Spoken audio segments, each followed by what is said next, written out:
Hi everyone. Today, let's talk about the latest trends in clinical pharmacy for 2024.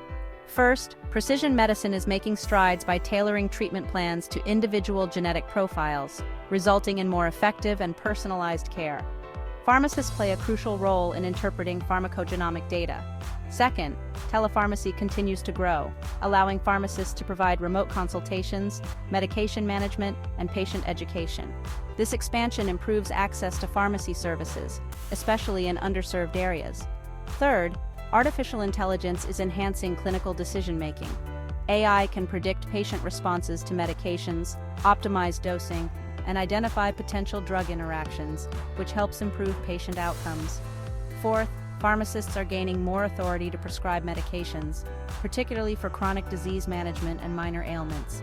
This change helps to alleviate the burden on primary care providers and improve patient access to treatment. Lastly, sustainable pharmacy practices are on the rise. Pharmacists are advocating for eco-friendly practices, such as reducing medication waste and promoting proper disposal methods. Stay updated with these trends to provide the best care for your patients. Thanks for watching. Please like, subscribe, and share this video for more insights.